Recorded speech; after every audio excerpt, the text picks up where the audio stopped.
귀하고 행복한 안식일을 저에게 허락하시고 우리가 주님 앞에 나와 주님을 예배할 수 있도록 인도하여 주셔서 감사합니다. 하나님이 안식일에 우리의 절망을 희망으로, 우리의 눈물을 웃음으로 변화시켜 주시옵소서. 오늘 세상으로 향한 창문을 닫고 하늘을 향하여 창문을 여오니 주님 오셔서 저희와 함께하여 주시옵소서. 안식의 평안과 하나님의 은혜를 경험하는 귀한 시간 되도록 도와주시옵기를 우리 구주 예수님 이름으로 간절히 기도드립니다. 아멘. 우리 시작하는 찬미 172장 나의 기쁨 나의 소망 함께 찬양하시고 송교성 집사님께서 회중을 대표하여 기도해 주시겠습니다.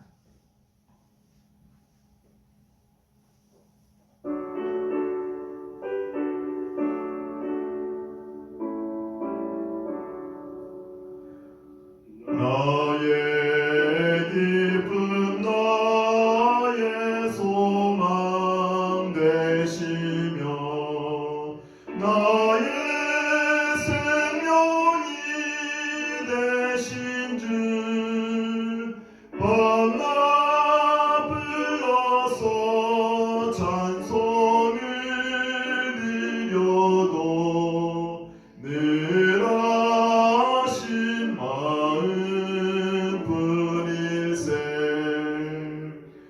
나의 사모하는 선한 목자는 아름다운 꽃 동산에 양의 무리와 함께 오셔서 기쁨을 함께 하시네.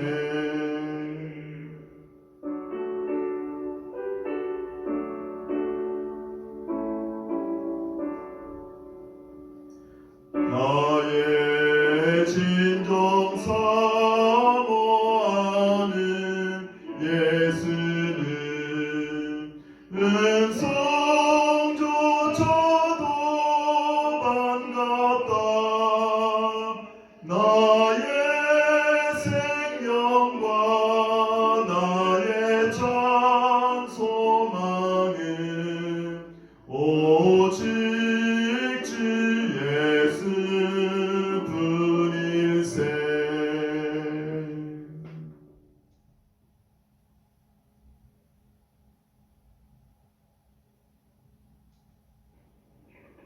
사랑이 많으신 하나님, 우리가 사는 이 세상을 분별할 수 있도록 하시어 세상의 것을 쫓지 않고 영원하신 주님을 따르게 하셨음을 감사드립니다. 저희가 먹고 입고 사는 걱정을 떨쳐버리고 어떻게 영생을 얻을 것인가에 삶의 중심을 맞추게 하시고 세상의 헛된 것을 버리고 주님께 나온 저희들을 거두어 주시옵소서. 구별된 날, 주님의 날을 어려운 여건 속에서도 이렇게나마 예배를 이어갈 수 있는 시간을 주심을 감사드립니다. 성전에 나와 주님의 마음을 찬양하며 예배 드릴 수 있는 날이 속히 오게 하여 주시옵소서. 지금 이 세상은 코로나 전염병으로 인하여 고통 속에 있습니다. 하나님, 그들을 위로하여 주시고 자비를 베풀어 주시옵소서. 생명을 살리기 위하여 수고하는 의료진들과 모든 봉사자들에게도 은혜를 베풀어 주시옵소서. 이 절박한 위기 속에서 우리 그리스도인이 할 바를 주님이 깨우쳐 주시옵소서. 우리가 진정 말과 혀로 아닌 진정한 믿음으로, 진정한 사랑으로, 진정한 해마음으로 하나님의 사랑을 전하게 하옵소서. 작은 자 하나에게 한 것이 나에게 한 것이라 하셨습니다. 세상의 불쌍한 백성들의 부르짖음에 교회가 깨어 응답하게 하옵소서. 교회의 흐칠한 무덤 같은 형식에 갇히지 않게 하시고 오직 그리스도의 옷을 입고 하나님의 사랑하듯 보이는 바 이웃을 사랑하게 하시옵소서.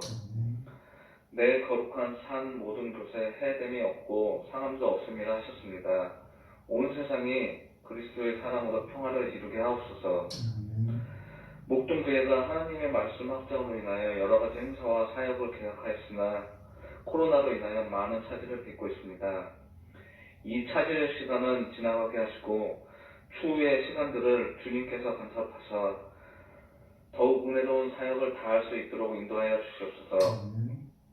이번 사태로 인하여 교회와 성도의 믿음이 위축되는 일이 없게 하시고 더욱더 왕성한 부흥의 소망이 일어나게 하여 주시옵소서. 이제 푸르름이 더하는 실록의 계절입니다. 저희들의 신앙에도 열매 맺는 계절이 되게 하시고 사람에게 인정받기보다는 주님께 인정받는 믿음이 되게 하여 주시옵기를 바라오며 사랑이 많으신 예수님의 이름으로 기도드립니다. 아멘.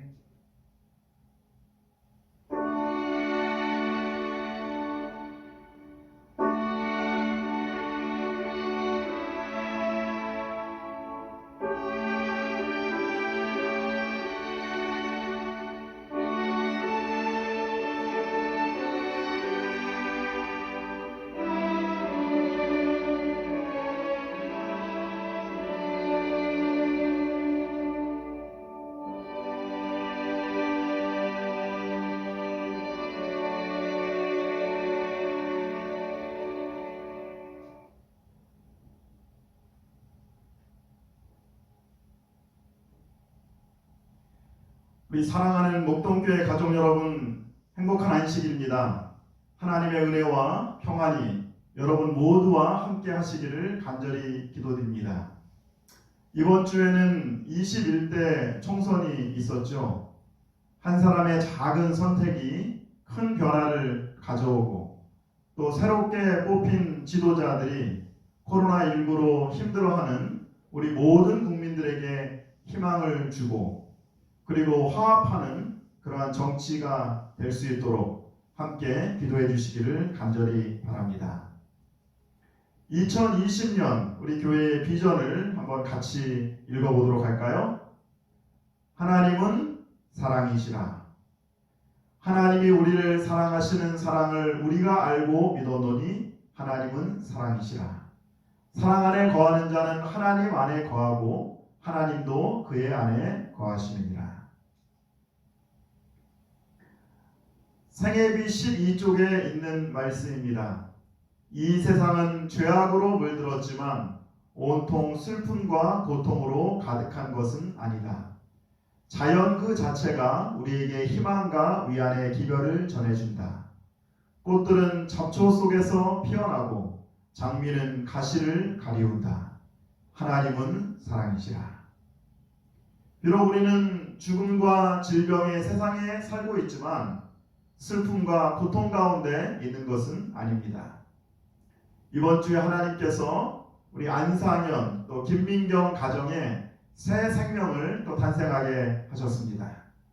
우리 목동교회 모든 가족들이 마음을 다하여서 진심으로 또 축하를 드립니다. 사모와 아이가 모두 건강하고 행복하기를 또 기도드립니다.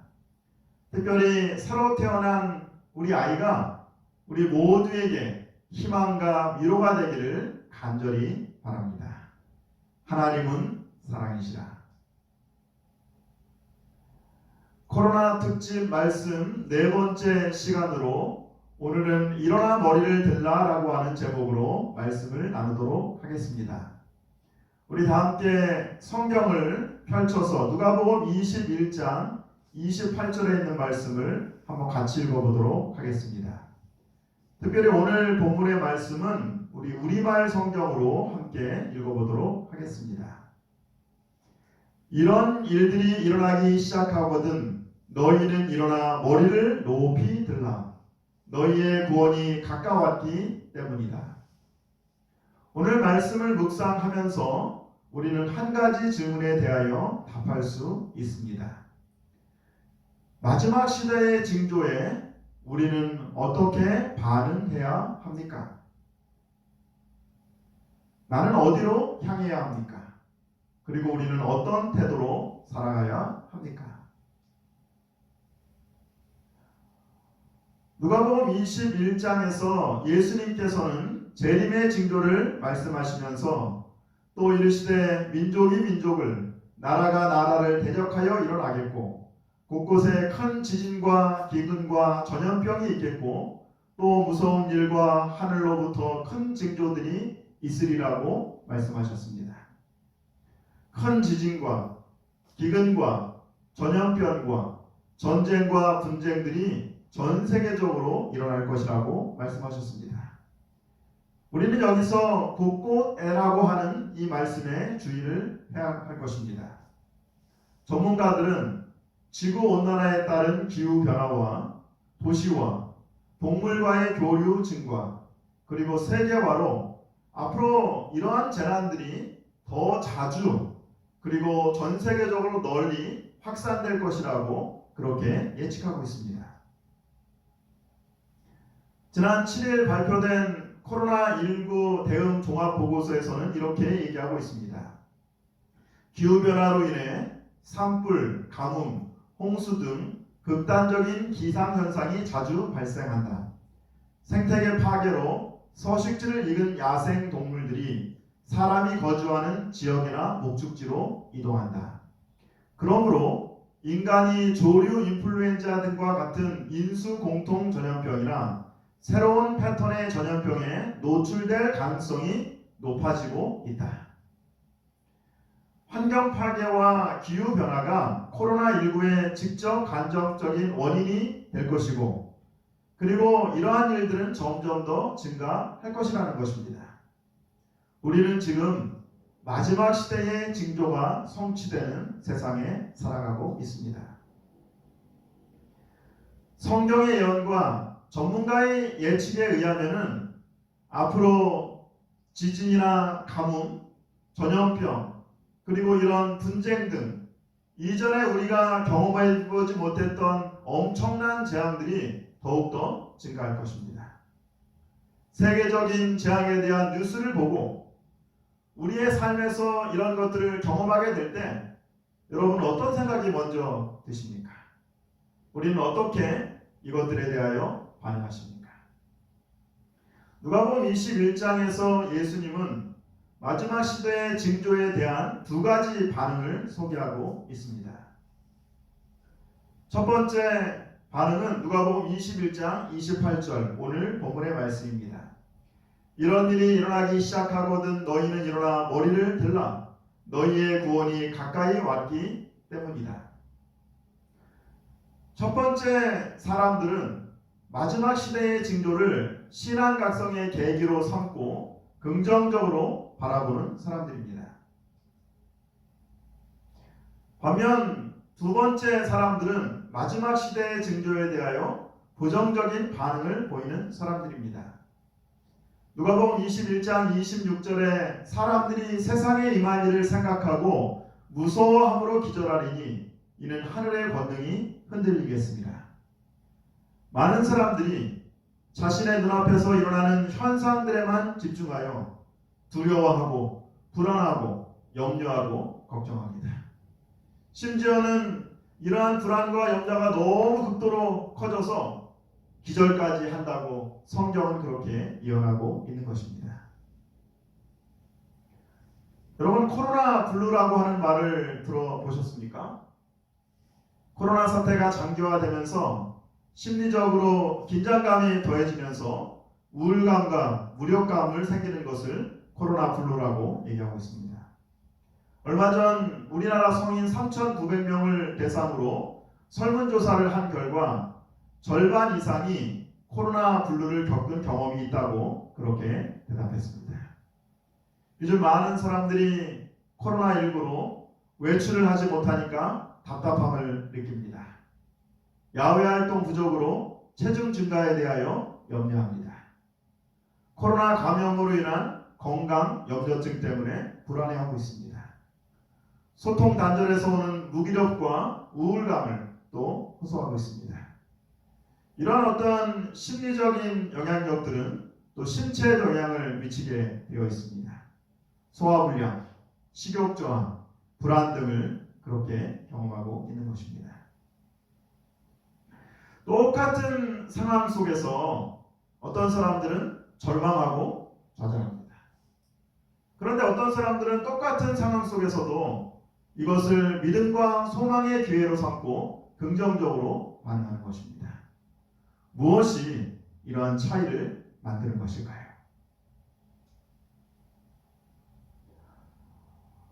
1998년에 미국에서 성인 3만 명을 대상으로 다음과 같은 설문조사를 했습니다.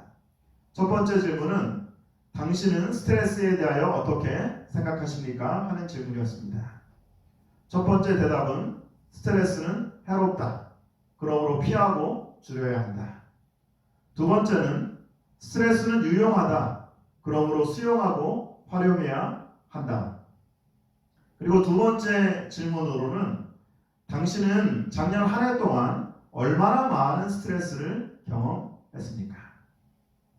설문조사 결과 어떻게 나왔을까요? 작년 한 해 스트레스 지수가 높은 사람들은 사망 위험성이 43%가 증가했습니다. 여기까지는 우리 모두가 예상하는 결과입니다. 왜냐하면 많은 사람들은 스트레스가 우리를 병들게 하는 주범으로 생각하고 있기 때문입니다.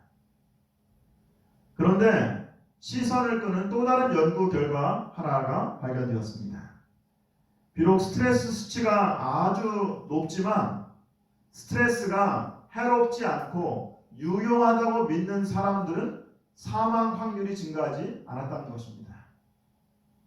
오히려 스트레스가 해롭지 않다고 믿는 사람들은 사망 위험이 가장 낮았습니다. 심지어는 나는 거의 스트레스를 받지 않는다고 말하는 사람보다도 스트레스가 낮았습니다. 다시 말하면 스트레스 자체가 아니라 스트레스가 해롭다고 하는 그 믿음이 부정적인 영향을 준 것입니다. 우리 앞에서 일어나는 불확실성과 도전이 때때로 우리를 긴장하게 합니다. 우리를 두렵게 하기도 합니다. 그러나 이것이 우리에게 삶의 에너지를 줄 수 있다는 사실입니다. 민수기 13장에서 모세는 각 지파별로 한 사람씩 12명을 선택하여서 가나안 땅으로 보냅니다. 이 12정탐꾼들은 이스라엘 백성 중에서 어쩌면 가장 용감하고 그리고 분별력 있는 사람으로 선발되었을 것입니다. 이제 이 12명의 정탐꾼들이 가나안으로 들어갑니다. 그리고 40일 동안 그곳의 땅이 좋은지 나쁜지, 거기에 사는 사람들이 강한지 약한지, 또 얼마나 사람들이 많이 살고 있는지, 토지가 비옥한지, 그리고 그 땅에는 어떤 곡식과 열매가 나는지 자세히 살폈습니다. 그리고는 이제 12명의 정탐꾼들이 모두 돌아와서 자신들이 보고 경험한 것을 보고하였습니다. 12명 모두 이구동성으로 가나안 땅이 정말 젖과 꿀이 흐르는 축복의 땅이라고 그렇게 말했습니다. 그런데 그 땅을 정복하려고 하는 도전 앞에서는 전혀 다른 반응을 보이는 것입니다. 10명의 정탐꾼들은 가나안이 축복의 땅인 것은 맞지만, 그러나 그 땅 거민은 강하고 성읍이 견고하고 힘이 크고 모든 땅을 차지하고 있어서 정복하기 힘들다고 얘기합니다. 부정적인 반응을 보인 것이죠. 더 나아가서는 그들 자신과 그 가나안 땅에 있는 사람들을 비교하면 자신들은 메뚜기처럼 작은 존재라서 도저히 우리는 싸워서 이길 수 없다고 그렇게 절망하고 좌절합니다. 반면 갈렙과 여호수아는 어떻게 반응합니까? 우리가 곧 올라가서 그 땅을 취하자 능히 이기리라고 긍정적으로 반응을 보입니다. 불행하게도 백성들은 누구의 말을 더 신뢰했습니까? 10명의 정탐꾼들의 부정적인 말을 더 신뢰하고 과도한 불안감에 사로잡히게 되는 것입니다. 그리고 그들의 지도자였던 모세에게 불평을 합니다. 돌로 모세를 죽이려고 하고 그리고 자기들끼리 애굽으로 복귀하려고 하게 되는 것입니다. 이 가데스 바네아의 반역으로 이스라엘 백성들은 40년 동안 광야에서 방황하는 그러한 일들을 경험하게 되는 것입니다. 우리 모두는 죄인이고 또 죄로 기울어지는 성향을 가지고 태어났습니다. 그러므로 아무리 우리가 객관적이라고 얘기하지만 부정적인 말과 어떤 상황들을 바라볼 때에 불안과 불평에 먼저 기울어지게 되어 있는 것입니다. 새로운 도전과 전혀 경험하지 않은 그러한 일들이 우리에게 스트레스로 다가오는 것입니다. 10명의 정탐꾼과 또 갈렙과 여호수아는 똑같은 사실을 보았습니다. 그리고 그들은 똑같은 것을 경험하였습니다. 어쩌면 그들은 같은 사실을 본 것이죠. 그런데 무엇이 전혀 다른 결과를 가져왔을까요? 우리가 무엇을 보고 경험하는 것도 중요하지만 보다 중요한 것은 그 문제에 대하여, 그 도전에 대하여 어떻게 반응하냐 하는 것입니다. 갈렙은 이스라엘 백성 앞에서 다음과 같이 호소합니다. 민수기 14장 8절과 9절에 있는 말씀을 한번 같이 읽어보겠습니다. 여호와께서 우리를 기뻐하시면 우리를 그 땅으로 인도하여 들이시고 그 땅을 우리에게 주시리라. 이는 과연 적과 꿀이 흐르는 땅이니라. 여호와는 우리와 함께 하시느니라. 그들을 두려워하지 말라. 삶에서 우리가 한 번도 경험해보지 못한 문제들을 경험하고 새로운 도전을 만날 때 우리는 어떻게 반응해야 하는 것입니다. 첫 번째, 우리가 생각해 볼 문제는 이러한 도전들과 이러한 스트레스를 경험할 때 나는 어디로 향하느냐 하는 것입니다. 갈렙과 여호수아는 자신들의 커다란 도전과 어려움보다는 자신들이 갖고 있는 문제보다는 그 문제를 해결하시는 하나님께, 자신들과 함께 계시는 그 하나님께 그들의 시선을 향한 것입니다. 반면 12 정탐꾼들은 자기 자신을 바라봅니다. 그리고 자기에게 주어진 문제들에 집중하고 이 문제들을 스스로 해결하려고 하는 것입니다. 부조와 선지자에는 이렇게 얘기하고 있습니다. 그 땅의 아름다움과 비옥함을 묘사한 후 두 정탐꾼을 제외하고는 모두 다 이스라엘 백성들이 가나안을 정복하는 전도에 놓인 고난과 위험을 과장하여 말했다. 그들은 그 땅의 각 부분의 산지에 있는 강력한 민족들을 열거하면서 그 도시들은 성벽으로 둘러싸여 있고 매우 클 뿐 아니라 그 속에 사는 백성은 강하여 자기들이 그들을 정복하기에는 전혀 불가능할 것이라고 말했다. 그들은 불신으로 하나님의 능력을 제한했고 지금까지 그들을 안전하게 인도하신 손길을 신뢰하지 않았다. 10명의 정탐꾼들은 자신들 앞에 놓인 고난과 위험에 집중하게 됩니다. 그러므로 그들은 그들의 적이 얼마나 강력한지 그리고 그들의 적의 성벽이 얼마나 높은지에 집중하게 됩니다. 그들은 자신들이 갖고 있는 문제에 몰입하다가 바다에서 길을 내시고 날마다 만나로 그들을 먹이시고 그리고 매 순간 구름 기둥과 불 기둥으로 인도하시는 하나님을 잃어버리게 된 것입니다. 지금까지는 스트레스 하면은 피하거나 아니면 맞서 싸워야 하는 부정적인 것으로 그렇게 생각을 했습니다. 우리가 어떤 스트레스를 받게 되면 우리 몸 안에서 코티솔이라고 하는 호르몬이 나옵니다. 이 호르몬은 신체에 영향을 주게 되죠. 그래서 두통, 불안, 고혈압, 소화불량, 당뇨, 설사, 변비 등을 또 일으킵니다. 그리고 심리적으로 부정적인 영향을 주는 것으로 알려졌습니다.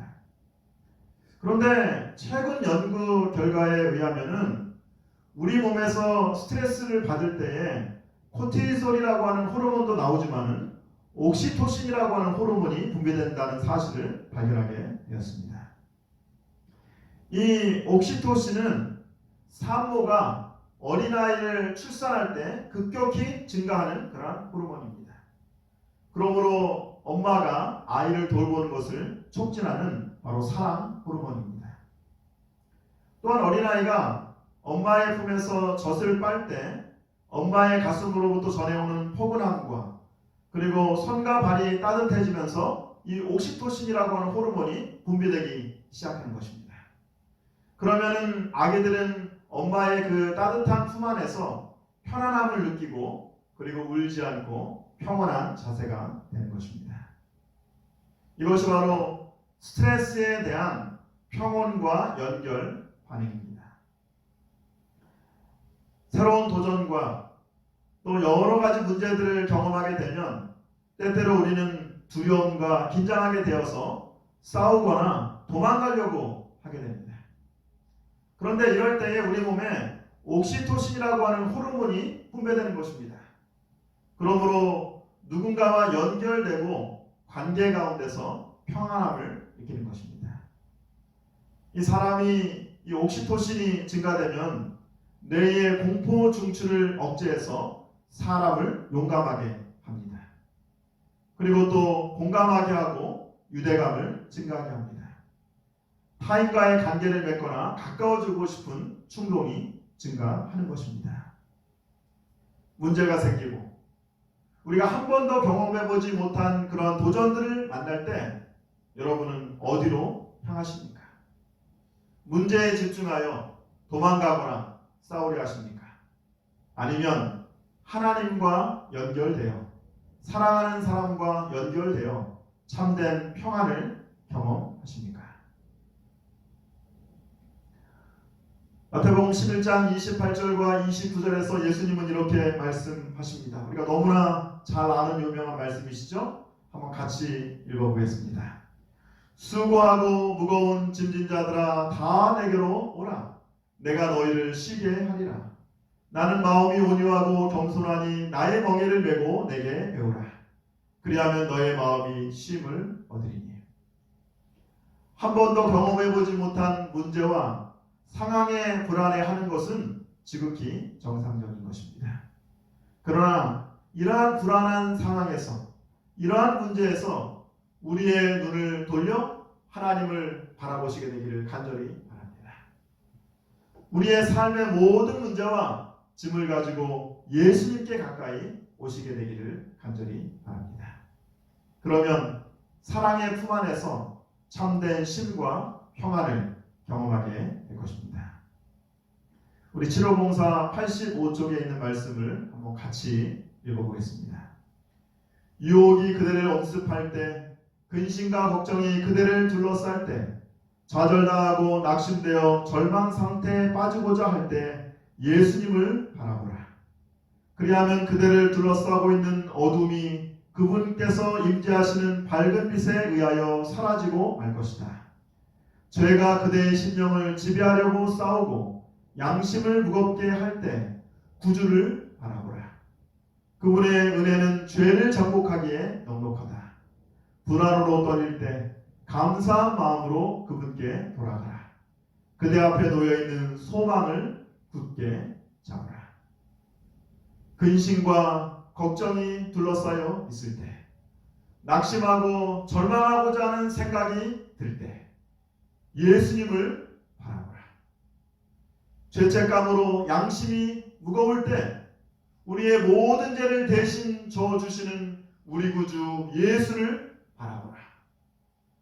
불안과 불평 대신에 감사와 소망으로 그분께 돌아가라. 이것이 바로 우리가 참된 평안과 소망의 비결인 것입니다.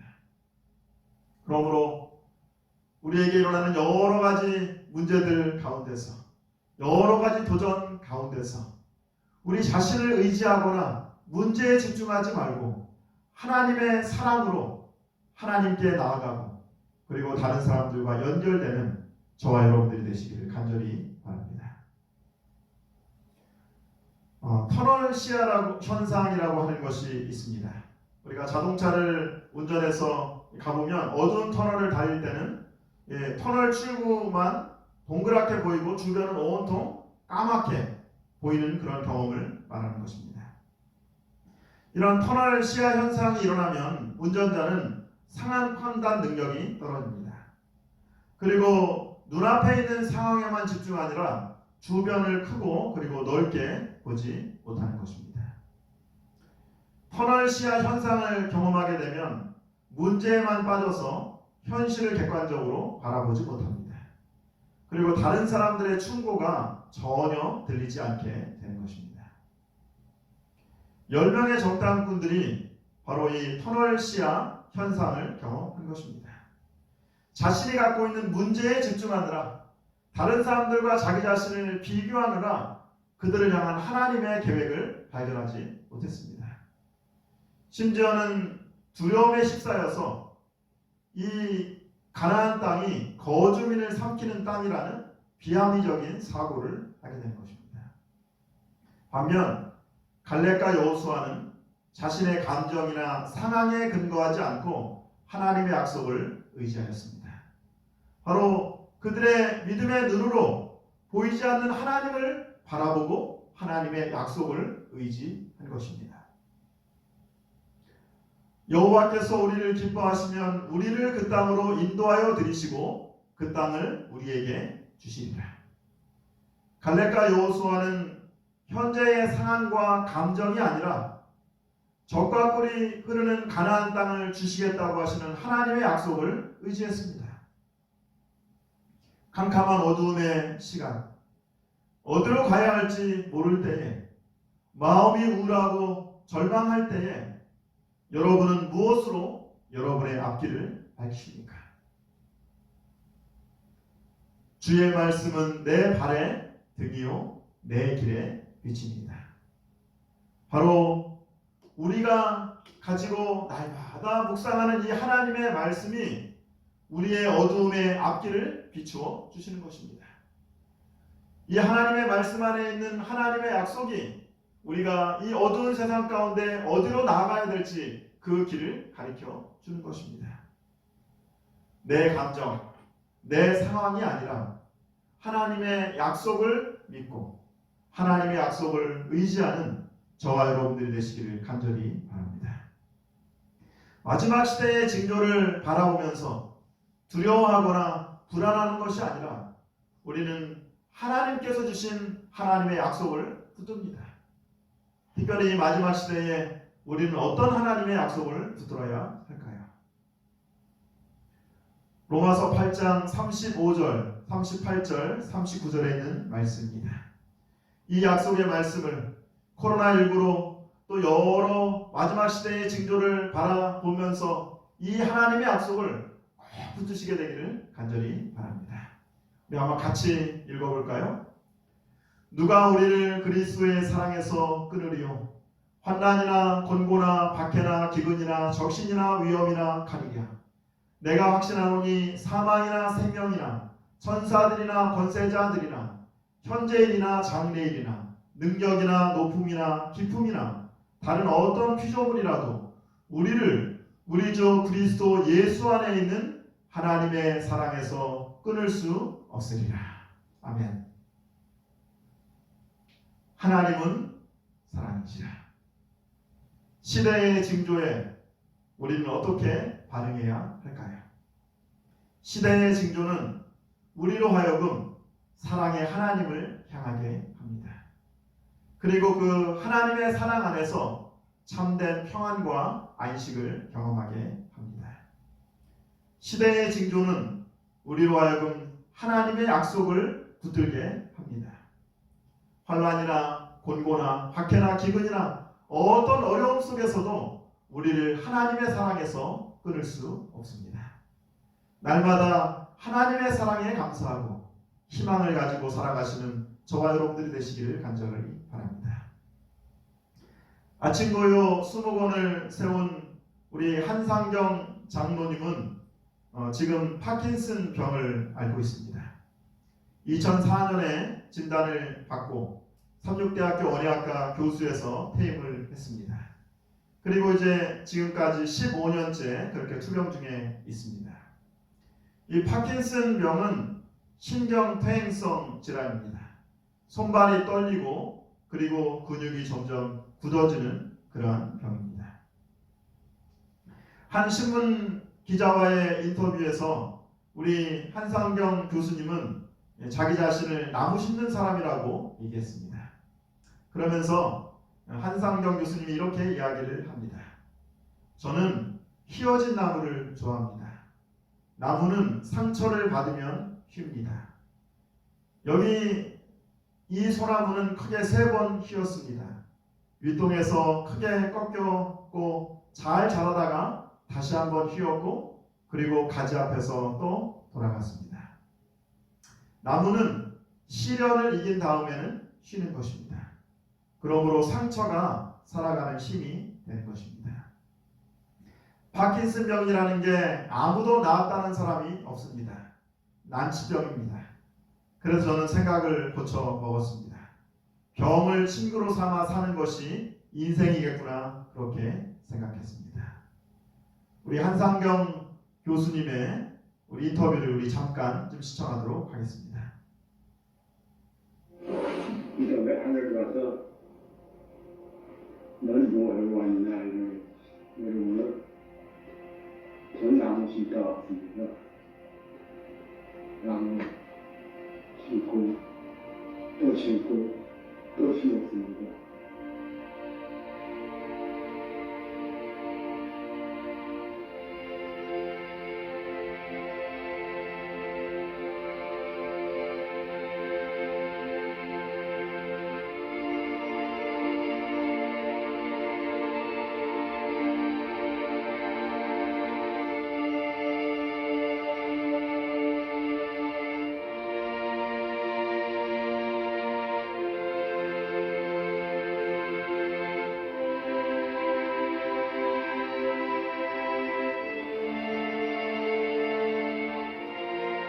많이 나무를 심었는데 사람들이 고맙다고 그러더라고. 나 같은 사람은 뭐라고. 아주 젊었을 때는 첫인상이 중요하다 이랬는데 지금은 말을 바꿨어요. 첫인상을 믿지 말아라. 뒷모습이 아름다운 사람이 되어야 된다. 이렇게 말을 하고 곡선이 있는 휘어진 나무를 좋아합니다. 사랑은 세월의 모든 불파를 겪은 그런 나무의 흔적이 휘어진 가지 그런데 꽃이 핍니다. 휘어진 가지에 열매가 돋아지면 아팠던 나무로 쉰는데 휘어진 건 펴지지 않아요. 그러나 꽃을 피우지 않았어요.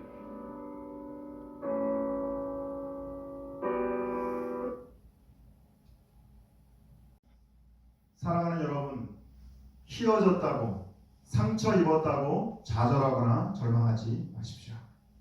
휘어진 나무에 꽃이 핍니다. 굽어진 나무에서 더 많은 열매가 맺히는 것입니다. 이런 일이 일어나기 시작하거든 너희는 일어나 머리를 들라. 너희의 구원이 가까웠기 때문이다. 시대의 징조에 우리는 어떻게 반응해야 합니까? 시대의 징조를 통하여 시대의 소망이신 예수님을 바라보시길 바랍니다. 시대의 징조로 두려워하거나 불안해하고 염려하는 것이 아니라 하나님의 약속을 의지하고 믿음과 소망으로 예수님의 재림을 고대하며 사시게 되기를 간절히 바랍니다. 이번 한 주 시대의 소망이신 예수님을 바라보고 하나님의 약속을 의지하면서 복된 삶을 살아가시는 저와 여러분이 되기를 간절히 바라면서 오늘 말씀을 마치도록 하겠습니다.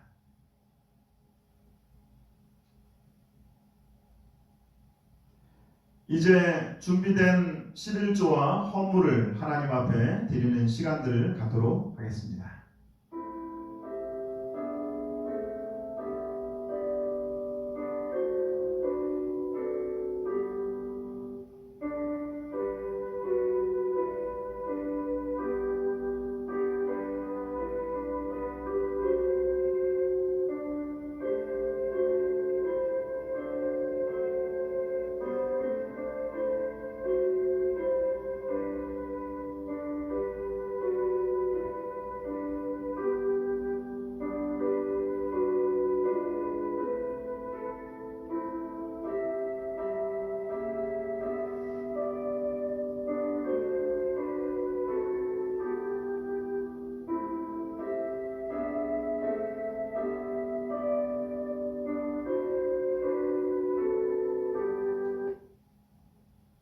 이제 우리 헌신 찬미 408장 귀한 약속 나의 마음에 함께 찬양하시겠습니다.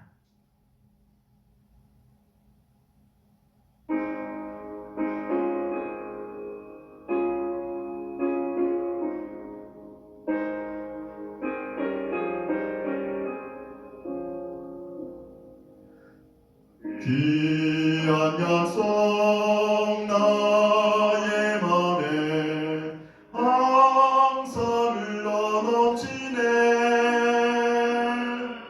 나의 곁에 사랑해준 언제든지 계시네. 귀한 약속 주의 사랑 말로 연영 못해도 고요한 밤는 감으며 귀한 약속 보이네. 귀한 은혜 내 영혼을 항상 인도하시리. 어느 경우 당하든지 기쁨으로 살리라. 귀한 약속 주의 사랑 말로 연영 못해도 고요한 밤는 감으며 귀한 약속 보이네.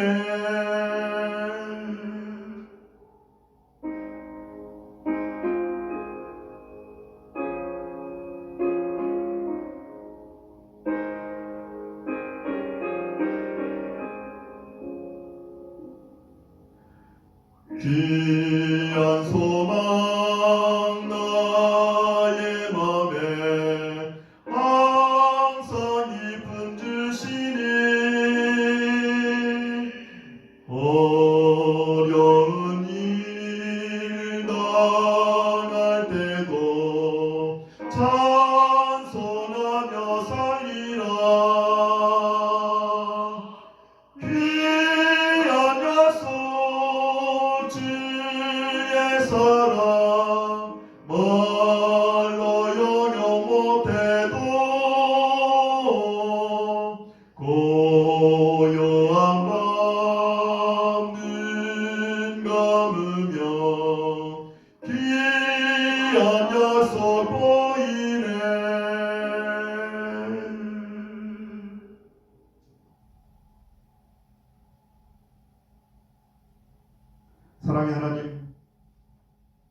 사랑의 하나님께서 오늘 저희와 함께 하시니 그 은혜를 인하여 감사합니다. 혼란한 세상 속에서 그리고 어려운 문제와 또 여러 커다란 도전 가운데서 하나님을 의지할 수 있는 믿음을 저에게 허락하여 주시옵소서.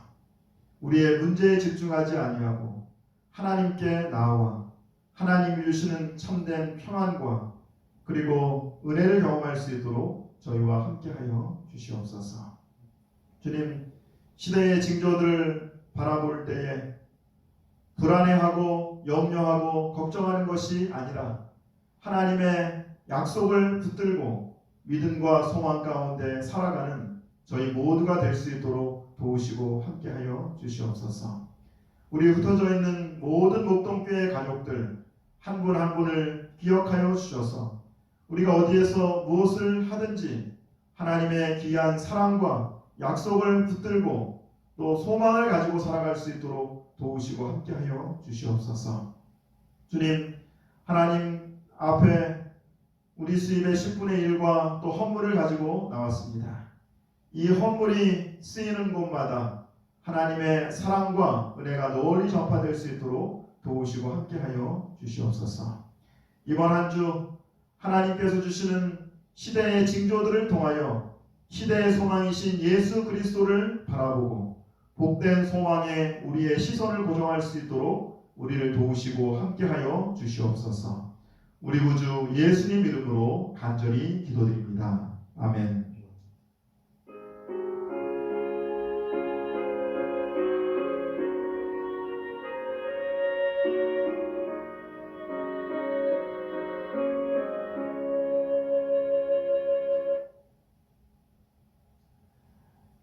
예, 우리 4월 18일 안식일 교회 소식을 여러분들께 안내해드리겠습니다.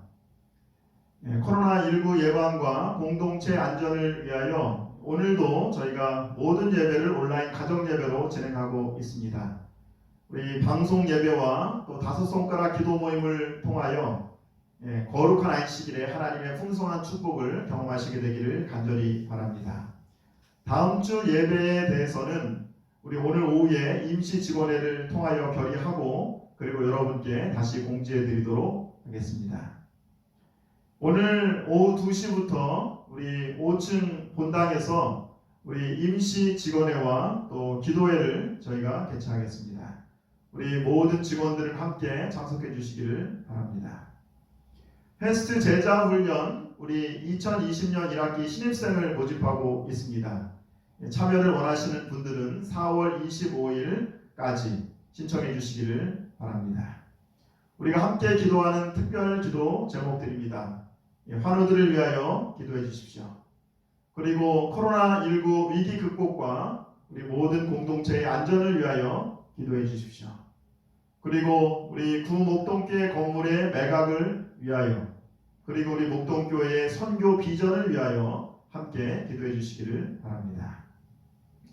11조와 헌물을 우리 온라인 계좌 이체로 하기 원하시는 분들을 위한 교회 계좌 안내입니다. 이제는 우리가 은혜롭고 또 행복하고 따뜻한 다섯 손가락 기도 모임으로 함께 모이겠습니다. 다음의 기도 제목을 가지고 함께 기도해 주시기를 바랍니다. 세계 각지에서 어려움 중에서도 사명을 다하는 선교사 가정을 위하여 기도해 주십시오. 코로나19로 경제적으로 어려움을 겪고 있는 가정들을 위하여 기도해 주십시오. 세 번째, 마지막 시대의 징조를 바라보고 믿음과 소망을 가지고 살아갈 수 있도록 기도해 주십시오. 네 번째, 어려운 이웃을 위로하고 돕는 빛과 소금의 역할을 잘 감당할 수 있도록 기도해 주십시오. 그리고 마지막으로는 우리 다섯 손가락 기도 모임 팀원 각자를 위하여 기도해 주십시오. 감사합니다.